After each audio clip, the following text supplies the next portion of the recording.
Bismillahirrahmanirrahim. Assalamu alaikum class. I'm Hiba Ijaz and welcome to lecture number 28.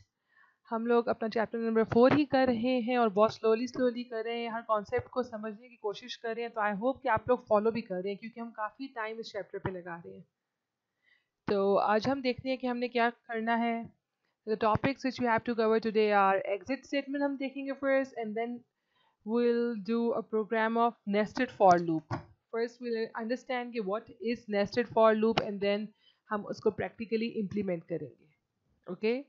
तो exit statement क्या होती है ये समझाने के लिए आपको मैं एक प्रोग्राम कराती हूँ, बट उससे पहले मुझे एक रफ कॉन्सेप्ट देने दें, ठीक है।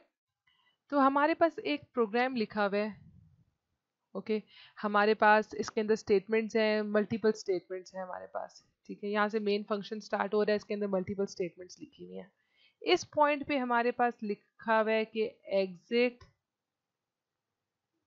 0 और इसके नीचे और स्टेटमेंट्स हैं कि सी आउट कर दो, सी इन कर दो एंड व्हाटसोएवर, मल्टीपल स्टेटमेंट्स हैं। लेकिन जैसे ही अब कंपाइलर हमारा क्या कर रहा है, हमारी प्रोग्राम की एग्जीक्यूशन हो रही है, हमारी ये स्टेटमेंट एग्जीक्यूट हुई, हमारी ये स्टेटमेंट एग्जीक्यूट हुई, ये एग्जीक्यूट हुई, ये एग्जीक्यूट हुई, लेकिन जैसे ही इसको एग्जिट 0 मिल गया, इसको ये फंक्शन मिल गया, एग्जिट का स्टेटमेंट मिल गई, प्रोग्राम टर्मिनेट हो जाएगा। ओके ये नीचे की सारी स्टेटमेंट्स एग्जीक्यूट नहीं होंगी, प्रोग्राम टर्मिनेट हो जाएगा और वापस जो कंट्रोल है वो ऑपरेटिंग सिस्टम के पास चला जाएगा, ठीक है। इस प्रोग्राम से कंट्रोल हट जाएगा। तो एग्जिट स्टेटमेंट बेसिकली क्या करती है, आपके प्रोग्राम की एग्जीक्यूशन को स्टॉप कर देती है, आपके प्रोग्राम की एग्जीक्यूशन को टर्मिनेट कर देती है। और इसको लिखने का तरीका होता है, इसका कीवर्ड है एग्जिट और आगे इसके ब्रैकेट्स होती हैं ऐसे। अब इन ब्रैकेट्स में हम कोई नंबर लिखते हैं, या हम 0 लिखेंगे या हम 1 लिखेंगे। अगर मैं 0 लिखूं इसका मतलब है कि बस हमारा प्रोग्राम नॉर्मली टर्मिनेट हो गया, कोई एरर नहीं आया, बस हमारा प्रोग्राम टर्मिनेट हो गया। अगर यहाँ पे 1 लिखा जाए तो इसकी ये इंडिकेट करता है कि कोई एरर आया है जिसकी वजह से जो हमारा प्रोग्राम है वो टर्मिनेट हुआ है, इस एरर के आने की वजह से, ठीक है। तो ये हेल्प करता है हमारी किसी प्रोग्रामर की कि अगर हमारे पास कोई एरर आए, उस एरर को डीबग करना हो, उसके अंदर से निकालना हो कि कहाँ पे एरर आया है, तो उसमें हेल्प करता है हमारी एग्जिट 1। और एग्जिट 0 क्या करता है, प्रोग्राम को हमारे सिंपली नॉर्मल टर्मिनेशन की तरफ ले जाता है। तो अभी हम एक प्रोग्राम करते हैं, ठीक है। हम लोग उसमें इस तरह का कुछ स्टेटमेंट बना कहते हैं कि अगर यूज़र से एक नंबर लें, ठीक है, अगर जो यूज़र नंबर एंटर कर रहा है अगर तो वो 0 से ज़्यादा है, ठीक है, ग्रेटर देन 0 है, तो फिर क्या करते जाएं, एक प्रिंट करवाते जाएं कि यूज़र ने अगर पहले 1 एंटर किया, आप कह दें 1 is a positive number. User ने 3 एंटर किया तो आप कह दें कि 3 is a positive number. 4 enter किया तो आप कह दें 4 इज़ अ पॉजिटिव नंबर। लेकिन जैसे ही 0 एंटर करे यूज़र, तो आप प्रोग्राम की टर्मिनेशन को स्टॉप करते हैं, ठीक है, उसको टर्मिनेट करते हैं, प्रोग्राम की एग्जीक्यूशन को स्टॉप करते हैं। तो ये प्रोग्राम खाली हमें एक एग्जाम्पल प्रोग्राम है एग्जिट 0 के एग्जिट स्टेटमेंट के फंक्शनैलिटी को समझने के लिए। ओके हम मूव करते हैं अपने कंपाइलर की तरफ। अब यहाँ पे मेरे पास एक प्रोग्राम लिखा हुआ है, हैश इंक्लूड iostream.h, हमारी इनपुट आउटपुट स्ट्रीम है, हमारी हेडर फाइल है, ये इस नेम स्पेस के अंदर डिफाइंड है। ये बातें मैं हर क्लास में रिपीट करती हूँ, इसलिए अब मैं खाली इसका आगे से ओवरव्यू दिया करूँगी जस्ट। उसके बाद हमारे पास लिखा हुआ hash include standard library dot H. अब ये स्टैंडर्ड लाइब्रेरी क्या है, अगर आपने एग्जिट का फंक्शन यूज़ करना है तो एग्जिट का फंक्शन इस लाइब्रेरी के अंदर डिफाइंड होता है। ओके तो अगर आप एग्जिट का फंक्शन अपने प्रोग्राम में यूज़ करना चाहते हैं तो आपको इस हेडर फाइल को इंक्लूड करना मस्ट है। ओके अगर इस हेडर फाइल को इंक्लूड नहीं करेंगे तो समझ नहीं आएगा आपके कंपाइलर को कि एग्जिट फंक्शन कहाँ से आ गया। जिस तरह iostream को इंक्लूड किए बगैर आप सी आउट नहीं यूज़ कर सकते ना, इसी तरह स्टैंडर्ड लाइब्रेरी को इंक्लूड किए बगैर आप एग्जिट का फंक्शन नहीं यूज़ कर सकते। तो हमारे पास अब प्रोग्राम हम देखते हैं क्या है, इसमें हमारे पास हेडर फाइल्स दी हुई हैं, फिर हमारे पास मेन फंक्शन स्टार्ट हो रहा है। अब हमने क्या कहा था कि हमने यूज़र से नंबर लेने हैं, जब तक वो नंबर 0 से बड़ा है तो हम प्रिंट करवाते जाएंगे कि यूज़र ने पॉजिटिव नंबर एंटर किया है। लेकिन जैसे ही यूज़र 0 प्रेस करेगा तो हम लोग क्या करेंगे, अपने प्रोग्राम की एग्जीक्यूशन को रोक देंगे। तो यहाँ पे हमने एक नंबर डिक्लेयर किया n नाम का, फिर हमने यूज़र से कहा कि नंबर एंटर करो सी आउट में, सी इन में यूज़र नंबर एंटर करता है, तो हमने वही n यूज़र से गेट कर लिया। ठीक है, यूज़र से हमने नंबर लिया, वो कहाँ जाके सेव होगा, इस जो हमने डिक्लेयर कराया ना n, इसके अंदर। अब हमने चेक करना है कि क्या ये यूज़र ने नंबर एंटर किया, क्या वो पॉजिटिव नंबर है, तो फिर प्रिंट करवा दो कि पॉजिटिव नंबर, अगर नहीं है तो प्रोग्राम की एग्जीक्यूशन को रोक दो। अब देखें यहाँ पे लिखा हुआ है if n is greater than 0, अगर n 0 से बड़ा है तो सी आउट क्या करो, पॉजिटिव नंबर, एल्स एग्जिट 0। ठीक है, और इसके नीचे एक और स्टेटमेंट लिखी हुई है सी आउट ए बी सी, खाली ये शो कराने के लिए कि एग्जिट जब होता है तो वो ब्रेक की तरह नहीं होता, बल्कि उसकी बाद की स्टेटमेंट्स भी एग्जीक्यूट नहीं होती। ठीक है, ब्रेक में तो आपको लूप से बाहर लेके आ जाता था ना, लेकिन एग्जिट खाली लूप के लिए यूज नहीं होता है, कहीं भी यूज हो जाता है और ये आपके फुल प्रोग्राम की एग्जीक्यूशन को रोक देता है। तो हम कंपाइल करते हैं इसको, फिर इसके अंदर देखते हैं कोई एरर तो नहीं है प्रोग्राम के अंदर, एंड देन इसको रन करते हैं।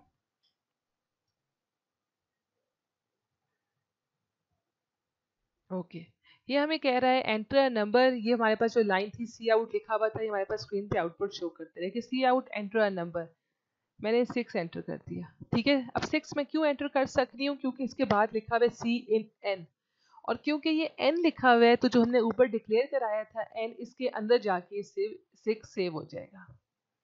अब इसने कह दिया पॉजिटिव नंबर, ठीक है, सी आउट पॉजिटिव नंबर, ये एल्स की तरफ नहीं आया क्योंकि नंबर 0 से बड़ा था, और एग्जिट के नीचे हमारे पास लिखा हुआ था A B C, C out हो रही थी इसलिए यहाँ पे ये सी आउट ए बी सी लिखा हुआ आ गया। ओके, अब हम इसको दोबारा रन करते हैं और कोई और नंबर एंटर करते हैं, ये देखने के लिए कि एग्जिट का फंक्शन काम करता है कि नहीं। हमारे पास सी आउट लिखा हुआ एंटर नंबर, हमने एंटर कर दिया 0।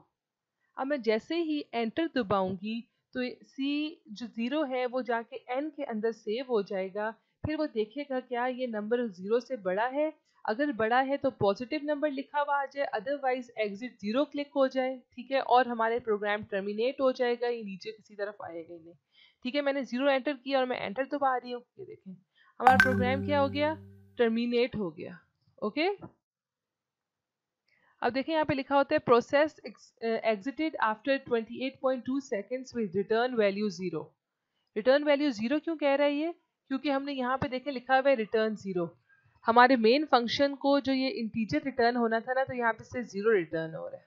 ओके, तो ये हम लोग हमेशा बस इस मेन फंक्शन को एंड करने के लिए, कंपाइलर को ये बताने के लिए कि मेन फंक्शन एंड हो गया, इसलिए यूज करते हैं। नेक्स्ट आज हमने देखना है कि हमारे पास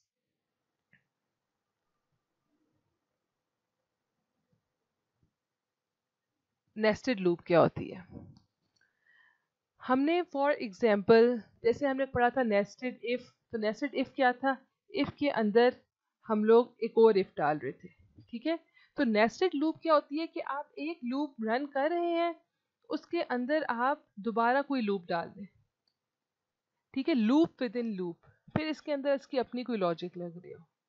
ओके, तो एक लूप के अंदर एक और लूप डालने को हम कहते हैं नेस्टेड लूप। ओके, अब नेस्टेड लूप की हमने कॉन्सेप्ट समझने के लिए हम लोग प्रिंट करवाते हैं, ये हम लोग चाहते हैं कि हमारे पास ये आउटपुट बना हुआ है स्क्रीन पे। ठीक है, आपको अगर कोई स्टेटमेंट इस तरह की आ जाए कि ये आपका आउटपुट है और इसको प्रिंट करवाएं यूजिंग नेस्टेड लूप। ओके, तो फिर आप क्या करेंगे, सिंपली सी आउट नहीं करना इसको। एक तरीका तो ये है ना कि आपने अगर शॉर्टकट करना है तो आप सी आउट में ये सब कुछ लिख दें, सी आउट 6 स्टैरिक लगा दें, न्यू लाइन पे जाएं 6 स्टैरिक लगा दें, न्यू लाइन पे जाएं 6 स्टैरिक लगाएं, लेकिन आपके पास मेंशन्ड होगा कि ये नेस्टेड लूप से करें, कोई भी आउटपुट आ सकता है। ओके, आपके आगे एग्जाम्पल्स भी हैं इसके अंदर, सॉरी एक्सरसाइज में क्वेश्चंस भी हैं, तो वो भी हम देखेंगे इंशाल्लाह। तो अभी हम देखते हैं नेस्टेड लूप का कॉन्सेप्ट समझने के लिए कि ये हमारे पास आउटपुट है, इसको नेस्टेड लूप से हमने करना है। तो इसके अंदर देखें हमारे पास रोज कितनी है, 1, ये एक रो है। ठीक है, मैं इसको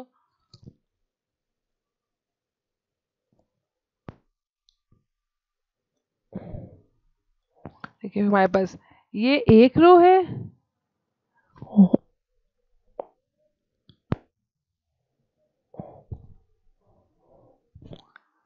ये फर्स्ट रो, ये सेकंड रो, ये थर्ड रो, ठीक है। और कॉलम्स कितने हैं हमारे पास? 1 2 3 4 5 6, ठीक है, 6 कॉलम है। अब आप ये देखें कि एक रो है, इसके अंदर 6 कॉलम है, ठीक है, क्योंकि 1 2 3 4 5 6। फिर एक और रो है, इसके अंदर 6 कॉलम है, 1 2 3 4 5 6। फिर एक और थर्ड रो है, इसके अंदर 6 कॉलम है, 1 2 3 4 5 6। जिस तरह आप लोग के मैट्रिक्स नहीं होते थे, ठीक है, ए क्रॉस बी का मैट्रिक्स होता है आपके पास मैथ्स में, अगर आप लोगों ने फर्स्ट ईयर में आप लोगों ने पढ़ा होगा। तो ये भी सिंपली जो हमारे पास नेस्टेड लूप है ना, ये भी मैट्रिक्स की फॉर्म में काम करती है। जैसे हम कहते थे कि ये first row first column, first row second column, ठीक है, first row third column, exactly like this के यहाँ पे है फर्स्ट रो, ये वाली चीज़ कहाँ पे है? फर्स्ट रो फर्स्ट कॉलम में। ये चीज़ कहाँ है? First row second column. ये चीज़ कहाँ है? First row third column. तो हम रोज और कॉलम्स को अलग अलग मैनेज करते हैं इसके अंदर, ठीक है। अगर आपके पास ये वाला पॉइंट आए कि इस पॉइंट पे आपके पास स्टैटिक बना हुआ है, तो ये पॉइंट कौन सा है? यहाँ से देखें रो कौन सी है? सेकंड रो, ये रोज है और ये कॉलम्स है, ठीक है। तो ये क्या है? Second row third column. तो हम लोग क्या करते हैं, एक फॉर लूप लगाते हैं जो कि हमारी रोज को मैनेज करेगी, और एक फॉर लूप लगाते हैं जो हमारे कॉलम्स को मैनेज करेगी। ओके, अब हम इसको प्रोग्राम में आप लोगों को अब ये वाला साथ साथ करके दिखाती हूँ, ठीक है। हमारा बाकी स्ट्रक्चर तो सेम है, यहाँ पे हमारे पास चेंज आता है, ठीक है। हम लोग कहते हैं आउटर लूप में कि हमारे पास कितनी रोज थी? हमारे पास थी 3 रोज और 6 कॉलम्स। तो जो आउटर लूप होती है ये हमारे पास मैनेज करती है रोज को। ओके, हमने 3 रोज थी, तो हम 1 से शुरू होते हैं और हम लोग जाते हैं 3 तक, कि हमारे पास 3 रोज आए। ओके, तो for i is equals to 1,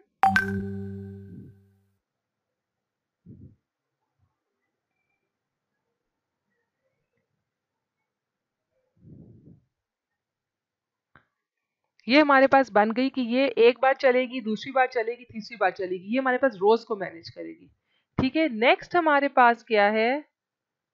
हमारे पास कॉलम्स देखने हैं। आउटर लूप हमारे पास हमेशा रोज के लिए चलती है और इनर लूप हमारे पास कॉलम्स के लिए चलती है। तो कॉलम्स कितने थे हमारे पास? 1 से शुरू हो रहे थे और कहाँ तक जा रहे थे?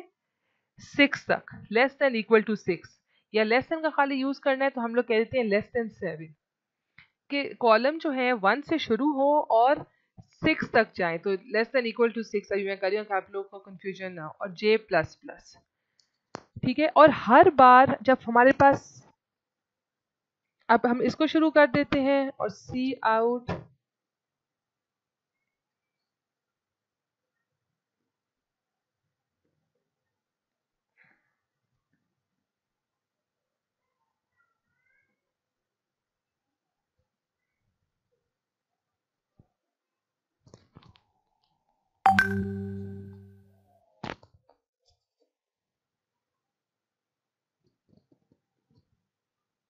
मैं एक बार आप लोगों को समझाती हूँ।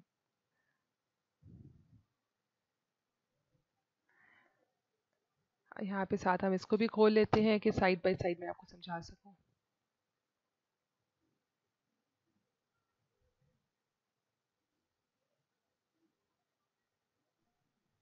अब ये देखें, हमने लिखा for int i is equals to 1, i is less than equal to 3, i plus plus. पहले i इज इक्वल्स टू 1 के लिए चलेगा, ठीक है। i इज इक्वल्स टू 1 होगा तो हमारे पास इस रो के ऊपर होगा, ठीक है, इस रो के ऊपर हम आ गए। ये हमारे पास है i इज इक्वल्स टू 1 के लिए, ठीक है। फिर हमारे पास क्या है, ये अंदर आ जाएगा, कंडीशन ट्रू होगी i इज इक्वल्स टू 1 की, कंडीशन ट्रू है, ये अंदर आ गया। ये अंदर आते साथ ड्यू लाइन पे ले गया हमें, ठीक है। फिर इसने क्या किया, for J is equals to 1, J को 1 किया, कंडीशन ट्रू थी, तो इसने क्या किया, अंदर आ गया, इसने एक स्टैटिक प्रिंट कर दिया। अब देखिए इसके अंदर कोई और फॉर लूप नहीं है, इसलिए यही लूप चलती रहेगी। एक स्टैटिक प्रिंट हुआ, इसने किया जे प्लस प्लस, जे की वैल्यू 2 हो गई, इसने देखा 2 is less than equal to 6, इसने फिर अंदर आ गया, स्टैटिक प्रिंट हो गया। जे की वैल्यू यहाँ पे 3 हो गई, कंडीशन ट्रू थी, इसने एक और स्टैटिक प्रिंट किया। जे की वैल्यू 4 हुई, कंडीशन ट्रू थी, एक और स्टैटिक प्रिंट किया। जे की वैल्यू 5 हुई, कंडीशन ट्रू थी, एक और स्टैटिक प्रिंट किया। जे की वैल्यू 6 थी, कंडीशन ट्रू थी, अनदर स्टैटिक। जे की वैल्यू 7 थी, कंडीशन फॉल्स है यहाँ पे, तो स्टैटिक प्रिंट नहीं होगा।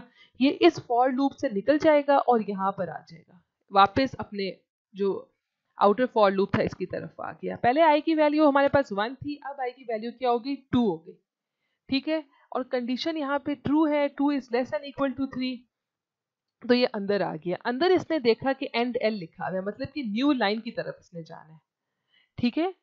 अब न्यू लाइन की तरफ इसने जाना है, क्यों न्यू लाइन की तरफ जाना है, क्योंकि जब एक बार यहाँ पे हमारे पास ये एक बार स्टैटिक्स सारे प्रिंट हो जाते हैं, जो कि ये वाली लूप स्टैटिक्स को प्रिंट करवा रही है, और ये जो आउटर लूप है ये खाली मैनेज ये कर रही है कि आपने अभी इस रो पे रहना है, इस रो पे 6 कॉलम प्रिंट करवाने हैं, फिर दूसरी बार 6 कॉलम प्रिंट करवाने हैं, फिर तीसरी बार 6 कॉलम प्रिंट करवाने हैं। तो ये कॉलम्स सॉरी रोज प्रिंट करवाने हैं, तो रोज को हमारे पास ये आई मैनेज कर रहा है, और एक एक कॉलम को कि कितनी बार प्रिंट करवाना है वो जे मैनेज कर रहा है, ठीक है। देखें दोनों मिलकर ही काम कर रही है ना। अगर इस पॉइंट पे हमने करवाना हो तो ये क्या है, फर्स्ट रो और थर्ड कॉलम, तो ये इस तरह काम चलता है। अब देखिए जब हमने 6 बार इनको प्रिंट करवा दिया, एक पूरी रो को हमने प्रिंट करवा दिया, तो हमने क्या करना है, न्यू लाइन की तरफ जाना है। इसलिए हम लोग जब एक बार घूम के वापस आते हैं, आई की वैल्यू में इंक्रीमेंट होता है, हम दोबारा न्यू लाइन की तरफ चले जाते हैं कि अब न्यू लाइन में 6 दफ़ा प्रिंट करवाओ। फिर हमारे पास जब 6 दफ़ा प्रिंट हो जाएगा, फिर ऊपर जाएगा, आई की वैल्यू 3 हो जाएगी, अंदर आएगा, फिर न्यू लाइन को प्रिंट करेगा, एंड देन जे हमारे पास 6 बार इस स्टैटिक को प्रिंट करेगा। फिर ऊपर जाएगा, आई की वैल्यू 4 होगी, और यहाँ पे 4 is less than equal to 3, ये कंडीशन फॉल्स हो जाएगी, और हमारे पास ये इस लूप के अंदर नहीं आएगा, ओके। एंड हमारा आउटर लूप भी ख़त्म हो गया, क्योंकि यहाँ पे कंडीशन फॉल्स हो गई है, और यहाँ से ये वाला प्रोग्राम हमारा एंड हो जाएगा, रिटर्न 0 हो जाएगा, और हमारे पास देन ये प्रोग्राम एंड हो जाएगा। और अब हम देखते हैं कि हमारा आउटपुट क्या आता है। अच्छा यहाँ पे कोई एरर आ रहा है, अच्छा मैंने यहाँ पे गलती से एक ब्रैकेट लगाई हुई है, ओके। अब नेक्स्ट हम इसको एग्जीक्यूट करके देखते हैं। ओके देखिए ये हमारे पास 6 स्टैटिक बने हुए आ गए हैं। आई होप आपको नज़र आ रहा होगा। So that's all for today. आपका अब एक प्रोग्राम रह गया टोटल इस चैप्टर का, और वो हम लोग या तो एज एन असाइनमेंट, बल्कि असाइनमेंट नहीं, वो मैं आपको खुद कराऊंगी, और एक एक्सरसाइज से क्वेश्चन आप लोग सॉल्व करेंगे, ठीक है। So thank you so much, अल्लाह हाफिज़, टेक केयर। आई होप कि आप लोग को समझ आ रही है। ये थोड़ा सा कॉम्प्लिकेटेड हम लोग चीज़ों की तरफ मूव कर रहे हैं, तो प्लीज़ साथ साथ ध्यान दें आप लोग, okay. So thank you so much, अल्लाह हाफिज़, टेक केयर।